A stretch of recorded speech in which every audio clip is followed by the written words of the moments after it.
Hi, everyone, and welcome to Everyday Law, where lawyers talk cases, news, and other pressing issues.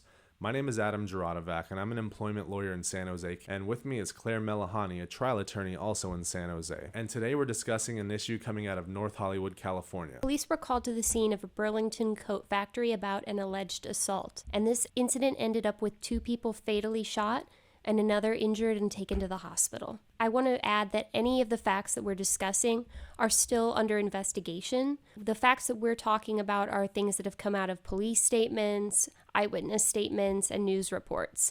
But these facts are still evolving. First, start off when the police received phone calls about an alleged assault that was happening at Burlington Coat Factory. Once the police were already on their way to the Burlington Coat Factory, they allegedly received more phone calls from people who were inside that store. They were sheltering in place and the individual potentially had a gun. So reportedly, the police received a phone call about this individual assaulting people. The police then dispatched individuals to that store. So when the police were already on their way, they were receiving more phone calls that the individual may have been armed with a deadly weapon. When police arrived on the scene, they confronted a situation with a multi-level store, people on each floor of the store who they had to make sure were being adequately protected. Police started by sweeping the first floor of the store and then proceeded up to the second floor where they encountered the assailant. When the officers encountered the assailant, he was about to hurt another woman. He was allegedly swinging a chain with a metal padlock attached to the end.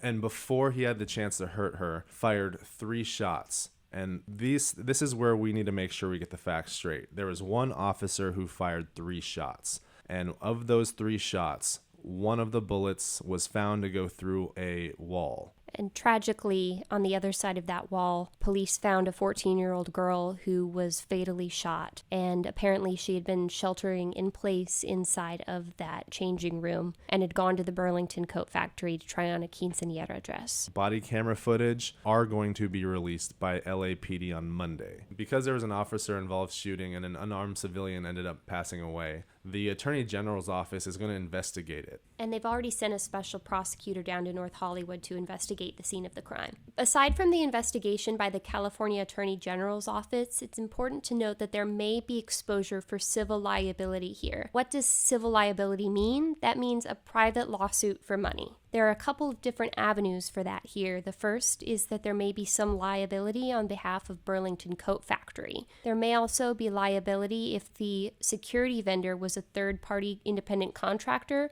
for them to be held liable. So in a past life, I used to work security at a retail store, and we were trained to do certain things in certain situations. So one thing I would look at is how are these security officers or security personnel trained? And how are they supposed to behave when this occasion arises? When was the last time they were trained? Were they supposed to apprehend the individual? Were they supposed to call police and try to contain the individual? We need to see what they were supposed to do and any failures if there were any. And I'm particularly interested in what kind of phone call did they make to police and what was said on that phone call. For example, if someone had stayed on the line with the police, they could have made it clear that they did not see that the assailant had a firearm. And that would have reduced the danger to police when arriving on the scene and could have resulted in a drastically different outcome. There was an evacuation plan made by the store for situations like these. I think shootings in stores are becoming all too common, not to mention incidents that don't involve firearms. So I think every store, it's responsible for them, and in fact they have a duty to their customers to make sure that there's an evacuation plan or at least a plan to make an announcement over the intercom to make sure that everyone is being kept apprised of the situation so that they can make decisions for their own safety. And one thing I do is I always make sure whenever I walk into a room or a building, I try to spot where the exits are and where the entrances are.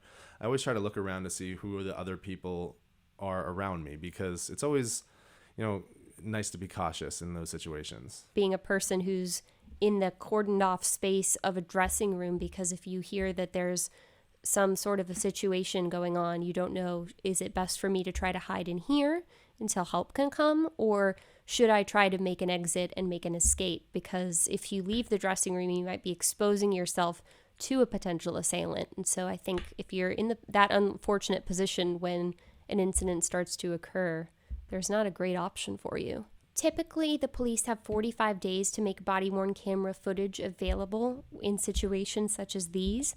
However, here they're releasing it on Monday, December 27th.